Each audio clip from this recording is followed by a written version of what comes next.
Good evening, नमस्कार आप सभी को। मैं सुबोध मिश्रा आप सभी का इस सेशन में स्वागत करता हूं। आज का ये सेशन, आज का ये पहला लेक्चर आपके लिए और मेरे लिए, दोनों के लिए ही एक महत्वपूर्ण सेशन है। जैसा कि आप जानते हैं कि मैंने हर एक बार बताया है, जब भी किसी बैच का पहला क्लास हो तो पूरे ही बैच के लिए एक डीएनए का काम करता है, एक बेसिक तत्व का काम करता है, जिसमें जिन चीजों को हम डिस्कस किए होते हैं उसका एक्सपेंशन होता है, या फिर जिस आदर्श को हम निश्चित करते हैं उसका एक विस्तृत रूप होता है। So it's a beginning of batch for 67th BPSC, और इसमें हमने एक आदर्श रखा है जो पूरे प्रोग्राम का, और हमने जितने ही दिन डिफरेंट बैचेस को पढ़ाया उसके दौरान जो हमें एक कॉमन अंडरस्टैंडिंग आया, उससे हमने माना कि ऑनलाइन कोर्स में 5 विशेषताएं होनी चाहिए। हमने 5 steps of online learning course को महत्व दिया है, हमने इसको फिक्स किया है कि ये चीजें हमारे कोर्स का हिस्सा होगा, राइट। सो 5 स्टेप्स के द्वारा हम इस पूरे ही बैच को, जो बैच में कल 2 अगस्त को शुरू कर रहा हूं, फर्स्ट लेक्चर कल से आया करेगा, और उसमें जो भी विशेषताएं हैं उसको मैं इसके दौरान आपको बताता हूं। तो हमने सबसे पहले विशेषता इस पूरे कोर्स के लिए निर्धारित किया कि there will be 5 steps of online learnings. इन सभी चीज को ध्यान में रखकर बनाया गया है कि एक बेसिक स्टूडेंट्स को या फिर एडवांस स्टूडेंट्स को किन किन चीजों को की आवश्यकता होती है, और वो किन चीजों को करके अपने को परफेक्ट कर सकते हैं, उस सब्जेक्ट का मास्टर बन सकते हैं। सो मैं इन चीजों को लाता हूं कि क्या 5 चीज है जो हम फॉलो करना चाहेंगे। यहां पे देखिए कि इस सिलेबस में सबसे पहला चीज है जो हमने फील किया पिछले बैच के दौरान। हमने सबसे पहला फील किया कि हम लोगों ने खंड का, या कहिए कि सेक्शन ए का, जो फिजिकल और ह्यूमन सेक्शन है, उससे क्वेश्चन आसानी से लिख लेते हैं, बहुत ही आसानी से। जितना भी अगर गेस क्वेश्चन भी आप मान लीजिए, लिमिटेड क्वेश्चन भी, तो सारे क्वेश्चन आ जाते हैं और हम आसानी से उसको लिख पाते हैं। सेकंड चीज, वो हमारे जो क्रमशः प्रॉब्लम एरिया आता है, जहां पे हम कम से कम 5वां क्वेश्चन जो आपके आंसर बुक का होता है वहां पे वीक होते हैं, उन चीजों को पूरा करने के लिए मैं बताता हूं ये अप्रोच हेल्प करेगा। तो हमने उसके लिए एक जो अप्रोच लाया, उस अप्रोच को कहा integrated approach. Integrated approach means ऐसा अप्रोच जो समन्वित हो। समन्वित, इंटीग्रेटेड मीन्स एक दूसरे से जुड़ा हुआ हो, अलग अलग नहीं हो। जैसे देखिए आपके सिलेबस का फर्स्ट सेक्शन है, भूआकृति विज्ञान है, समुद्र विज्ञान है, जलवायु विज्ञान है, मृदा वनस्पति है, इकोलॉजी इन्वायरमेंट है, फिर ह्यूमन सेक्शन का है, राजनीतिक भूगोल है, आर्थिक भूगोल है, बस्ती भूगोल, ये सारे हिस्से हैं, राइट। तो हम ये सारे एरिया को मान लेते हैं कि ये सैद्धांतिक एरिया है, प्रिंसिपल ऑफ ज्योग्राफी का हिस्सा है, राइट। इसके लिए हम सैद्धांतिक तौर पे भूगोल को पढ़ते हैं, जिससे हमारे भौगोलिक तथ्यों का सैद्धांतिक स्वरूप विकसित हो जाता है। तो ये चीज हो गया जो हम बहुत आसानी से सब दिन से करते आ रहे हैं। सब लोगों ने, जो भी बच्चे हैं, वो भी जो अभ्यर्थी हैं, वो अपने को इस एरिया में अगर एक बार डिस्कस कर दिया जाए, एक बार आंसर लिख लिया जाए, तो कंफर्टेबल फील करते हैं। अब देखिए दूसरा है इंडिया एंड बिहार। आपका खंड ख का, या कहिए कि सेक्शन बी का जो आपका 2 एरिया आता है, वो आता है इंडिया और बिहार। तो इंडिया और बिहार इस पहले एरिया का एप्लीकेशन है। इस पहले एरिया का देखिएगा, वो उसका एप्लीकेशन एरिया आएगा, व्यवहारिक स्वरूप आएगा। तो इस सभी एरिया को समन्वित कर दिया जाए। इस वर्ष के कोर्स में हम ये करेंगे कि सपोज हमने फिजिकल ज्योग्राफी का जो मॉर्फोलॉजी पढ़ा, सपोज हमने प्लेट टेक्टोनिक पढ़ा, तो जब प्लेट टेक्टोनिक पढ़ा तो प्लेट टेक्टोनिक से हिमालय की उत्पत्ति को वहीं पढ़ लिया, तो आपको इंडिया की समझ बहुत अच्छी हो जाएगी, इंडिया को बहुत अच्छा जान जाएंगे।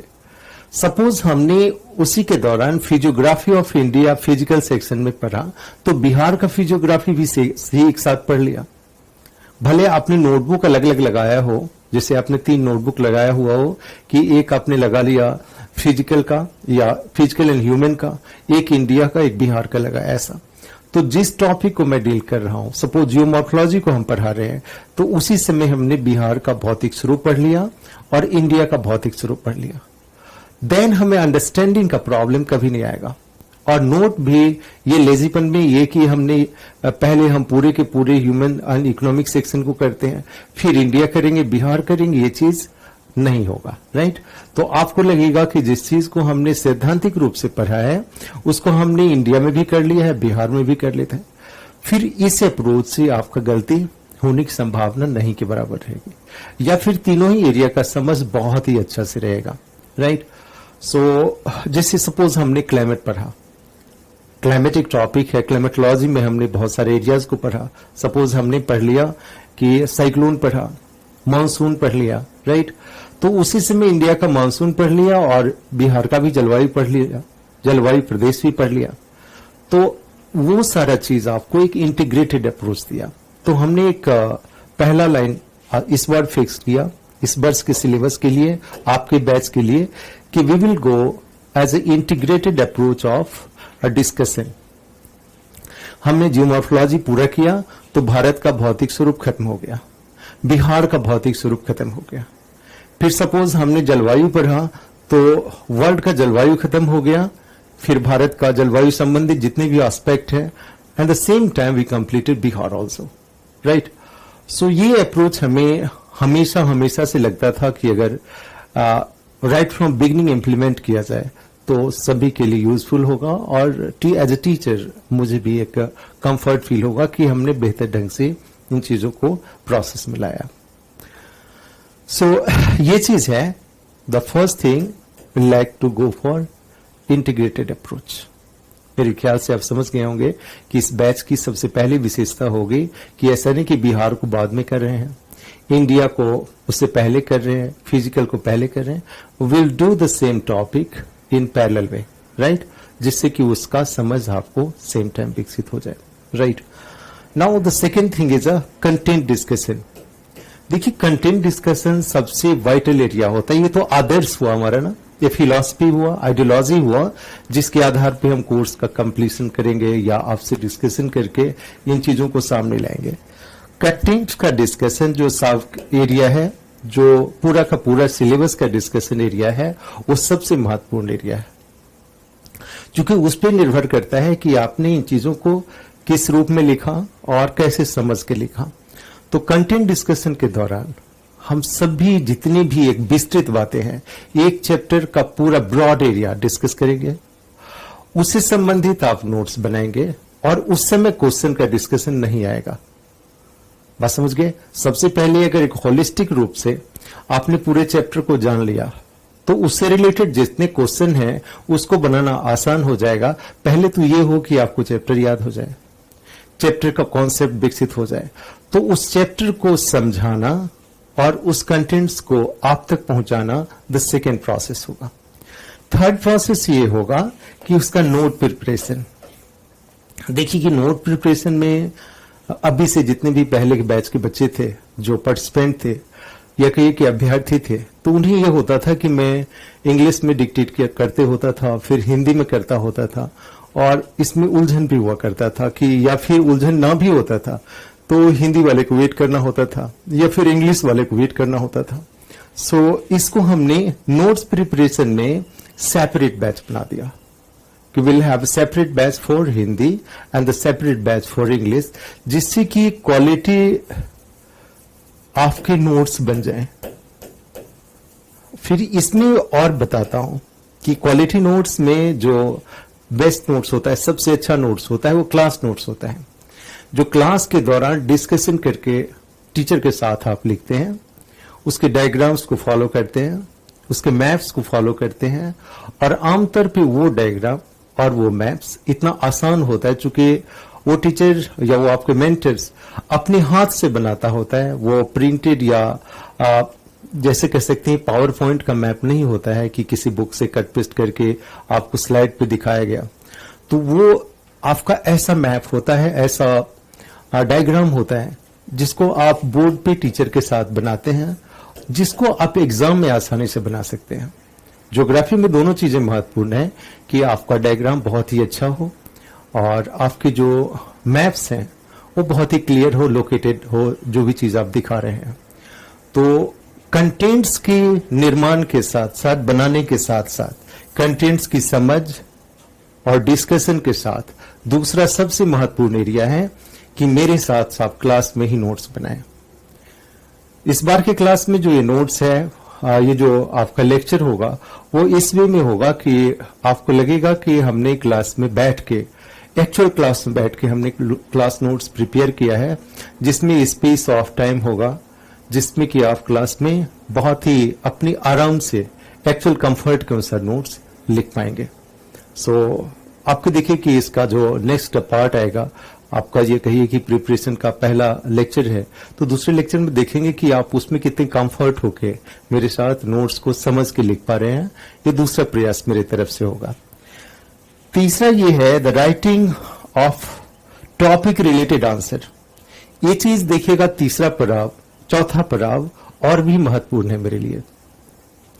देखिएगा जैसे इस बार का पेपर है 66वीं का पेपर, तो उसमें देखिएगा जो क्वेश्चंस हैं, आपको लगेगा जब 5वां क्वेश्चन आएंगे, इंडिया का क्वेश्चन आएंगे या बिहार का क्वेश्चन आएंगे, तो लगेगा कि वो जनरल क्वेश्चन है।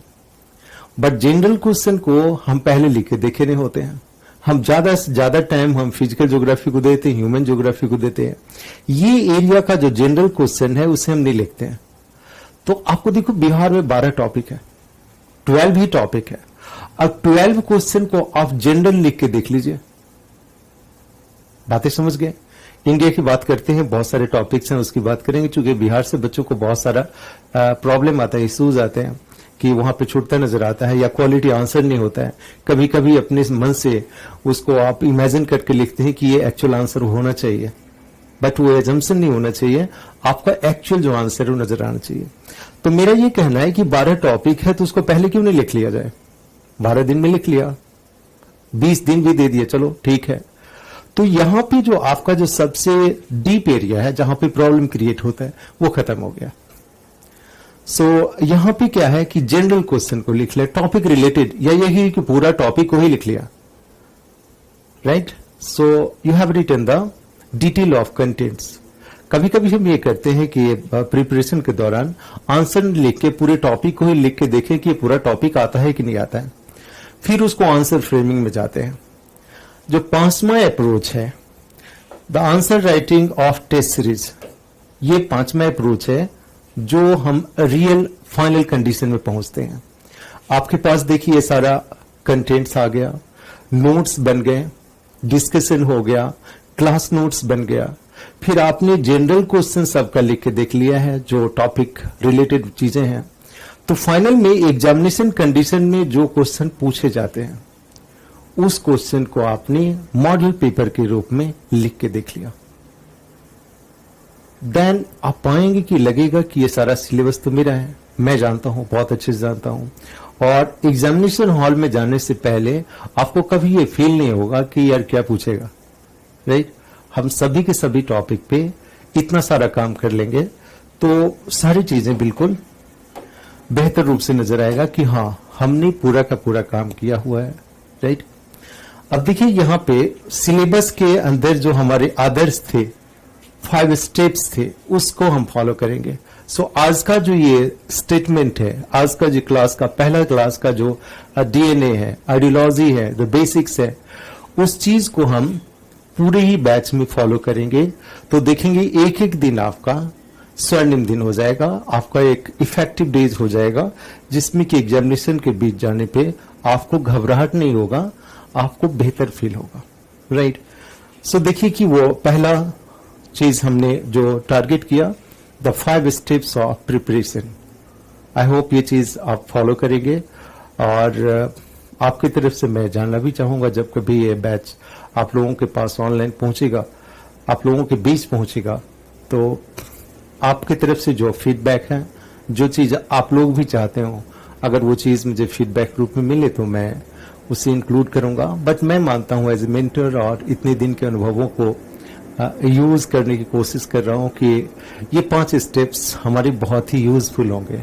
इतने वर्षों में हमने देखा कि ये 5 स्टेप्स अगर हम फॉलो कर लें तो किसी भी स्टूडेंट्स को किसी लेवल पे प्रॉब्लम नहीं आएगा। अब देखिए यहाँ पे हमने एक पंच लाइन दिया हुआ है। आमतौर पे हम बड़ी जोर शोर से शुरू करते हैं और हमारी एनर्जी फिर डिक्रीज होने लगती है। जैसे जैसे दिन एग्जाम के करीब आता है तो और भी लगता है कि एंजाइटी क्रिएट हो रही है। कभी कभी किसी कोई कहते होंगे या आपके टीचर मेंटर्स जहां कहीं सोसाइटी में बोलते होंगे कि हम 100% नहीं 110% देंगे। 110% होता नहीं है, या 110% की बात मैं भी करूं तो नहीं होगा। 100% देना है बट डेली देना है। अगर 100% डेली ही आपने दिया तो आप देखेंगे कि लास्ट में वो कई थाउजेंड के करीब हो जाएगा। लगेगा कि कितना मैग्नीट्यूड क्रिएट हुआ है। So do your best every day, give your best every day and you will have the best outcome. आप डेली अपना बेस्ट दीजिए, पूरे सवेरे उठिए, पूरे मन से लग जाइए अपने रूटीन के अनुसार और अपनी पूरी जितनी भी ड्रीम है उसकी एनर्जी का, उसकी पूरी इंथुजियाज्म का, उत्साह का 100% दीजिए। फिर देखिएगा कि within 1 week, within 10 days आपको लगेगा ये अद्भुत सा एनर्जी क्रिएट हो रहा है। So do the best, have the best. अब बेस्ट कहां करना है? At the time of training, at the time of preparation of notes, at the right time of writing the answers, and finally at the time of your appearing examination. Once you are doing your best at every level, every day, you will have wonderful outcome. मेरा पूरा विश्वास है कि अगर आपने daily ही अपनी क्षमता का 100% दिया है तो आपको किसी कमीशन से, किसी मौसम से, किसी सरकार से, किसी भी अदर चीजों से शिकायत नहीं होगा कि हमने कम किया हुआ है या उन्होंने गलती किया है। यू विल बी वन पे मास्टरपीस फॉर योर वर्क। आप लगेगा कि हम इस सब्जेक्ट के मास्टर हैं, राइट। और वो आदमी कभी छटता नहीं है, कभी सिलेक्शन से बाहर नहीं होता है अगर अपने सब्जेक्ट के आप महारथी हैं। So give your best every day, you will have best in your life. So with this motto, we are going to start the first day or the first season for all of you, right? इस mission के साथ, इस dedication के साथ हम आप लोगों से जुड़ रहे हैं सर 7वीं में, और मेरा विश्वास है I will give my 100% every day. You are to follow 100%, right? आप लिखें, बड़ी अच्छे से नोट्स बनाएं, आंसर लिखें और प्रीवियस ईयर के पेपर सॉल्व करें मेरे साथ, तो देखेंगे कि ये आउटकम बहुत ही बेहतर हो जाएगा। Now the feature of online course देखिए इसमें कि हम इस पूरे टॉपिक में, हमारे पूरे बिहार के सिलेबस में 20 यूनिट है। यूनिट की संख्या 20 है। इस 20 यूनिट पे हम 200 आवर्स देंगे। टोटल आवर्स ऑफ डिस्कशन जो होगा, कंटेंट्स डिस्कशन और राइटिंग नोट्स जो होगा वो अराउंड 200 आवर्स। देखिए कोई टॉपिक ऐसा भी होता है जिसका बहुत बड़ा लेंथ होता है, हम उसको 4 आवर्स भी डिस्कस करते हैं। कोई टॉपिक ऐसा होता है जिससे एक ही क्वेश्चन एग्जिस्ट करता है और हम 1 आवर डिस्कस करते हैं। बट ऑन द होल आपको लगेगा कि ये पूरा ही कोर्स जो है 200 आवर्स का होगा और इसमें सारी की सारी बातें डिटेल से डिस्कस की जाएगी। ज्यादा डिटेल से डिस्कस करने का उद्देश्य ये हुआ कि उस कंटेंट्स को कम से कम इस तरह तैयार करें कि कम से कम अगर मेंस एग्जाम में नहीं भी लिखने जा रहे हैं और आपको इंटरव्यू के दौरान उसको बताना है तो आपको कंफर्मेशन हो कि ये चीज जानते हैं। That's why discussion is needed सभी टॉपिक है। Now major emphasis will be on Indian geography and Bihar. जैसा कि हमने आपको प्रोग्राम के शुरू में ही बताया कि इंडिया और बिहार सभी बच्चों का वीक एरिया होता है, क्योंकि वहां पे वो उनके कंटेंट्स अच्छे नहीं होते हैं या लिखने की क्षमता विकसित नहीं होती है। ज्यादा से ज्यादा एनर्जी हम फर्स्ट हाफ को दिए होते हैं। तो मेरा ये उद्देश्य है कि इंटीग्रेटेड कोर्स में जो इंटीग्रेटेड पार्ट्स मैंने बनाया है कि फिजिकल के साथ इंडिया बिहार साथ ले चलें, तो एक साथ में सभी एरिया बैलेंस विकसित होगा, इक्वली विकसित होगा और वहां पे इंडिया बिहार की समस्या नहीं रह जाएगी। और ये भी नहीं होगा कि बिहार की यूनिट को हम सबसे लास्ट में कर रहे हैं, रीजनल प्लानिंग को सबसे लास्ट में कर रहे हैं। It will go parallel, world, India and Bihar. Got that?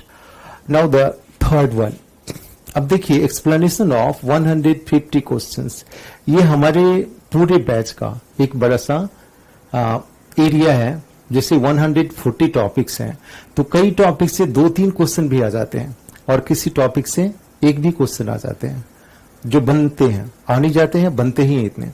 तो हमने रखा है कि ऑलमोस्ट हम एक नोटबुक में या 2-3 नोटबुक मिला के 150 क्वेश्चन, क्वालिटी क्वेश्चन लिखेंगे ड्यूरिंग प्रिपरेशन ऑफ नोट्स। तो वो नोट्स हमारा बन जाएगा जो 150 क्वेश्चन का होगा, और फिर जब हमें रिवाइज करना होगा तो उन्हीं 150 क्वेश्चन को सामान्य तौर पे हम रिवाइज कर लिया करेंगे। Now come to the examination time. अब देखो सभी क्वेश्चन मार्क्स लाने वाले नहीं होते हैं। आपको कुछ ऐसे भी क्वेश्चन होते हैं जिसमें पूरा भी दम लगा लो तो आपके मार्क्स कट जाएंगे। अब जितना से जितना एम्फेसिस दे लीजिए, उसके कंटेंट्स इतने एब्स्ट्रैक्ट हैं कि आपको पूरे मार्क्स आने से नहीं आ पाएगा, राइट। तो मैं ये कह रहा हूं कि ऐसे क्वेश्चंस को, जैसे मैं इस बार देखिए, अभी इस बार के एग्जामिनेशन में हमने 56 क्वेश्चन दिए थे। अगर आपको लगता हो तो मेरे प्रीवियस यूट्यूब चैनल को देखिए, वहां पे वो सभी 56 क्वेश्चन स्लाइड में दिए हुए हैं। और इस बार के क्वेश्चन में सभी के सारे क्वेश्चन आए, वर्ल्ड से भी, इंडिया से भी, सभी एरिया से आए, बिहार का भी एरिया।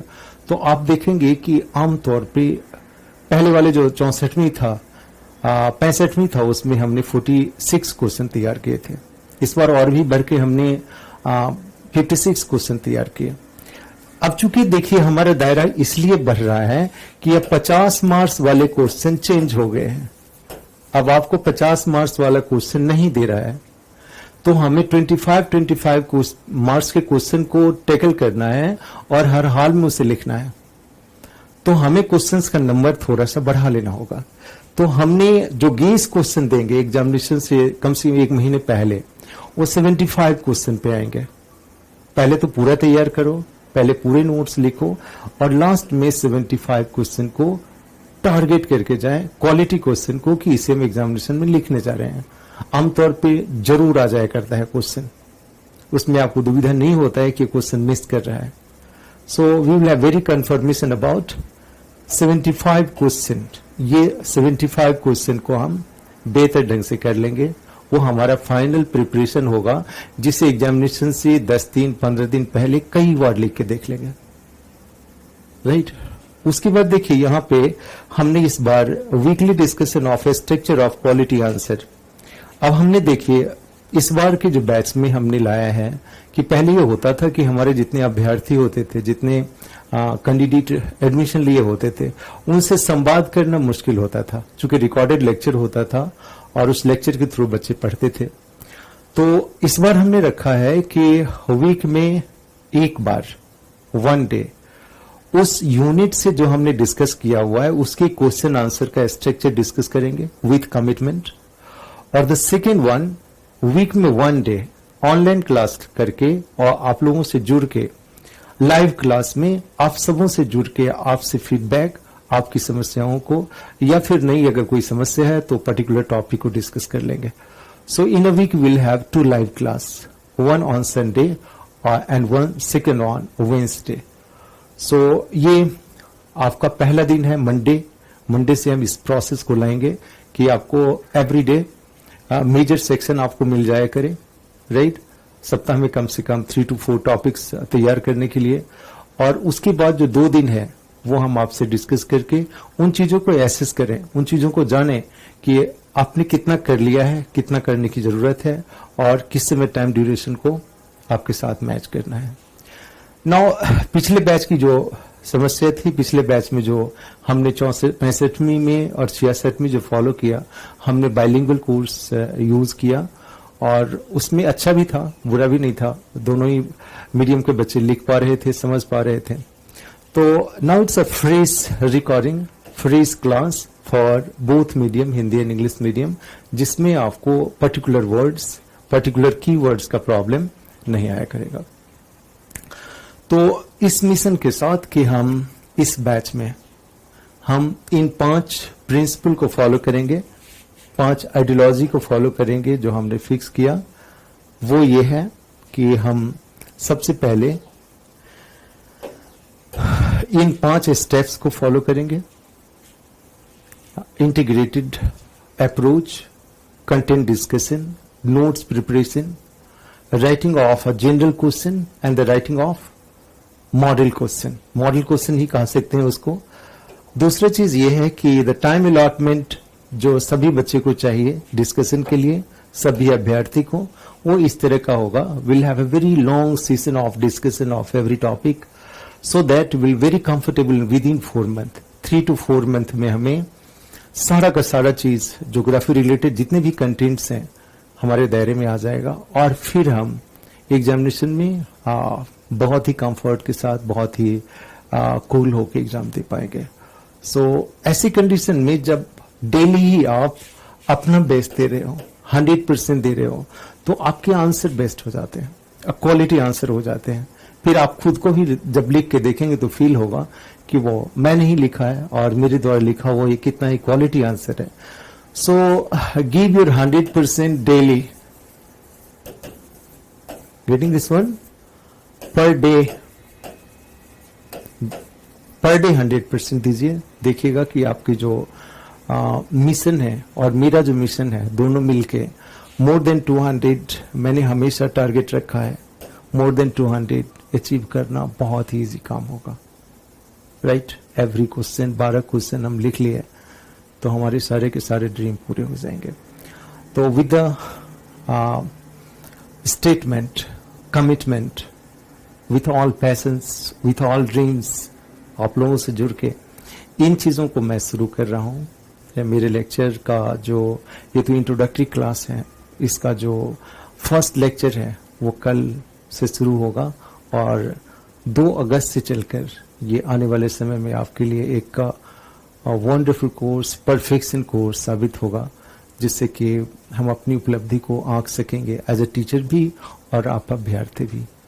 थैंक यू इस क्लास से जुड़ने के लिए। मैं सुबोध मिश्रा फिर से आपका थैंक यू बोलता हूं और उम्मीद करता हूं कि ये सारा जो हमारा ड्रीम्स है, हमारी जो आइडियोलॉजी है और ये सारे प्रोग्राम्स हैं, हम और आप दोनों के लिए एक बेहतर प्रोग्राम साबित होगा। Thank you.